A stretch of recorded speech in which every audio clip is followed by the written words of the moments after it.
자, 논란 속에 한반도 사드 배치 결정 내렸습니다. 중국이 반대하고 야당도 반대했습니다. 그러나 이제 결정이 돼서 흘러가고 있는 장면인데요. 올 여름부터 뜨겁게 우리의 전국을 달궜던 사드 논쟁, 저희가 영상으로 준비했습니다. 주한미군의 사드 배치 문제는 우리의 안보와 국익에 따라서 검토해 나갈 것입니다. 사드 체계의 군사적 효용성을 극대화하고 지역 주민의 건강과 환경에 영향이 없는 최적의 배치 부지로서 양국 국방장관이 승인하였습니다.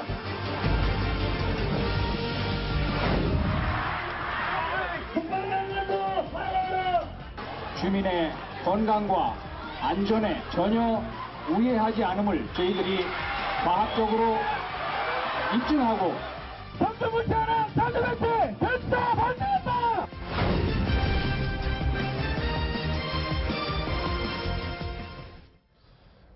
자, 이 뉴스 보니까요, 올 7월 한바탕 뜨겁게 달궜던 저 장면인데, 물병 날라들고 그게 7월 중순이거든요.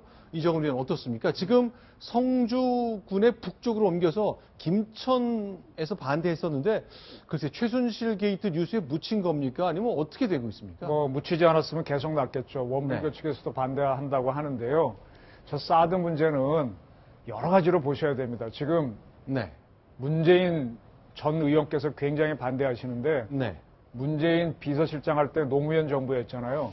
노무현 정부 때 우리 주한미군 기지를 평택으로 다 옮기기로 했었죠. 그렇죠. 지원부대는 대구에 두고. 그래서 평택 기지가 조만간 완성이 됩니다. 그럼 무슨 얘기인가 하면 전 세계에서 가장 좋은 미군 기지가 완성이 되는데 이 평택 기지가 파이버가 없어요. 철모가 없어요. 그래서 미군은 그게 굉장히 한 2만 명 정도가 집단으로 모이는 아주 해외에서 가장 좋은 기지인데 그 철모를 쓰기 위해서 스켈로퍼티가 저기다가 적을 지켜서 사드가 필요하다는 얘기를 꺼냈었고요. 우리는 우리대로 북한 핵을 하기 위해서 그게 필요해서 되는 거거든요. 이 영상 보니까 성주, 경상북도 성주 지역이 산이 굉장히 많은 것도 알 수 있는데 저 안에 이제 골프장 치워버리고 사드 포대 짓기로 한 겁니다. 그렇게 해서 이제 들어가기로 한 겁니다, 지금. 저 사드 배치 문제는 한미 상호 방위 조약에 명백히 되어 있습니다. 미국은 한국 방위를 위해서 필요한 무기를 반입할 수 있다. 그리고 한국 정부는 이걸 승인해야 된다라는 조항이 있기 때문에 만약에 사드 배치를 반대하게 된다는 얘기는 한미 동맹 자체를 저해하는 것이기 때문에 상당히 배치 자체가 배치에 반대하는 것 자체가 문제가 많은 것입니다. 그러니까 문재인 만약 전 의원께서 반대를 하시면은 노무현 정부 때 미군 전체 기지를 평택으로 옮겨놓은 거와 충돌이 되거든요. 저분은 계속 반대하시고 하게 하는데 나는 과연 그 정치적 문제를 어떻게 본인이 이 논리를 갖고 있는지 굉장히 궁금합니다. 이제 사드 같은 경우에도 사실은 지난해까지만 하더라도 사드 배치에 대해서 배치를 찬성한다가 3분의 2 정도였고요. 그 다음에 이제 배치를 반대한다가 3분의 1 정도였거든요.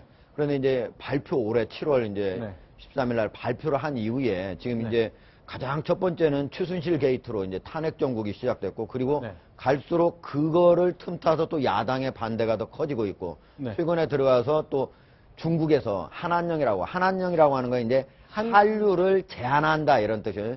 한정하다 하는 그 한자에다가 한류 한자입니다. 그러니까 그런 금지령이 내렸다고 하는데 중국에서는 공식적으로는 한한령은 없다라고 얘기를 하고 있습니다. 그러니까 금한령이라고 하면은 완전히 한국의 여러 드라마라든지 영화를 완전히 금지를 하는 거지만 저거는 어느 정도 제한을 한다 이런 건데 중국 정부에서는 공식적으로는 안 하고 있다고 하지만 실질적으로는 이루어지고 있는 저런 상태입니다. 저런 상태에서 지금 현재 전체 사드에 대한 찬반 의견도 상당히 비슷하게 좀 바꿔지고 있는 그런 상황입니다. 지금 야당이 반대한다는 거 말씀하시지 않습니까? 그러면 탄핵 정부가 사실 맞물리는 겁니다. 그러니까 야당은 원래 반대했었죠.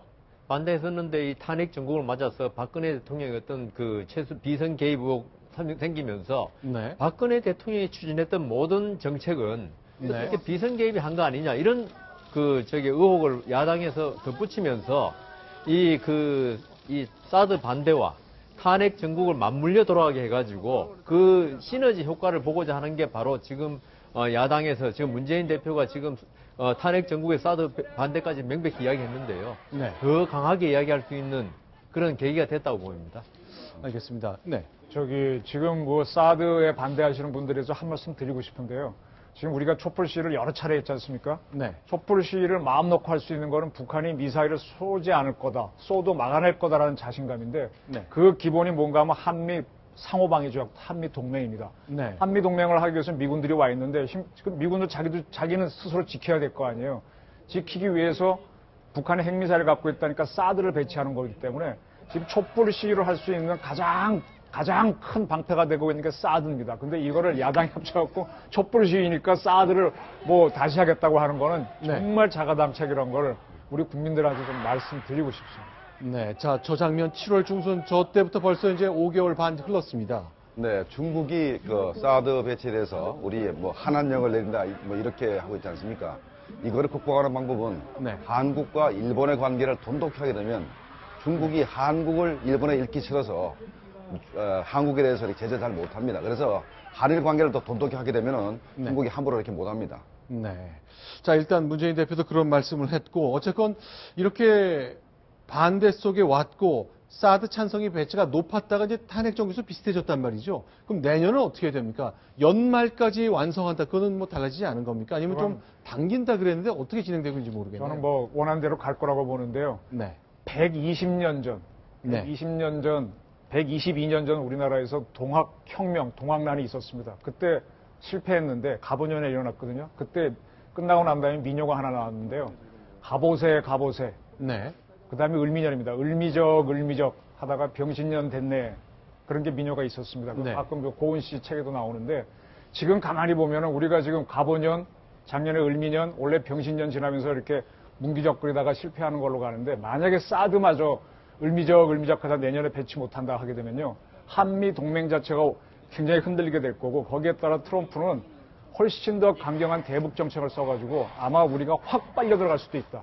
네. 이거를 생각하셔야 된다. 그러니까 동학이 실패하고 난 다음에 우리가 일본의 식민지가 되는 게 120년 전 상황이었다면 지금은 그와 비슷한 다른 상황이 비슷하게 벌어질 수 있으니까 국민들이 좀 신중하게 생각을 했으면 좋겠다. 말씀드리고 지금 정부는 이제 원래는 내년 말까지 이제 배치를 하겠다고 했다가 지금 이제 여러 전국 상황하고 맞물려 들어가면서 올해 5월까지 지금 앞당기로 한 상태거든요. 근데 사드라고 하는 거는 사실은 이동 배치식이기 때문에 설령 배치가 안 되더라도 전시에 바로 가지고 수송기로 들여와가지고 바로 배치하면 되는 겁니다. 그래서 실질적으로 그걸 분해해서 다시 배치하는 데까지는 한 3주 정도면 되기 때문에 사실은 성주의 스카이 골프장에 어느 정도 토대만 마련된다면은 한 달이면 배치할 수 있다. 그래서 5월까지 배치되는 데는 제가 보기에는 당긴다고 하더라도 그 일정이 뭐 빨리 하는데 전혀 문제가 없다고 생각이 들고 다만 최근에 중국이 한국 내에 있는 이런 사드 여론 배치에 대한 어떤 찬반의 변화 이런 변화를 틈타고 최근에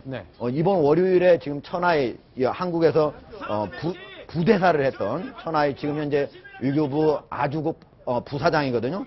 그리고 이 사드 담당, 그 북핵 담당하고 있는데 지금 와가지고 대한민국의 외교부 관리만 만나지 않고 정치인, 종교인, 언론인 저 같은 경우에도 보자고 해서 제가 수요일 날 봤습니다. 같이 봐가지고 한국이 진짜로 어떤 생각을 하고 있는가, 대다수 민중이 어떤 생각을 하고 있는가 자세히 그렇게 전달했는데 우리가 중국에 제대로만 전달을 하면은 중국도 저는 그거를 이해할 수 있을 것이라고 생각합니다. 우리가 왜 중국을 겨냥하지 않고 이것이 북한을 겨냥하는지, 북한을 겨냥하고 있을 때 인공위성에서 중국이 152개의 인공위성이 있고 그 중에 50여 개가 군사 정찰위성입니다. 항상 언제든지 우리가 사드의 방향을 알 수가 있습니다. 그리고 우리가 어떤 것을 놓을 수 있는지, 그리고 만약에 중국이 그렇게 반대한다면 가끔씩 참관하게 함으로써 얼마든지 중국의 여러 가지 반대를 우리가 극복할 수 있다고 생각합니다. 이러한 설득 작업이 좀 더 필요한 시점이다. 이런 생각을 합니다.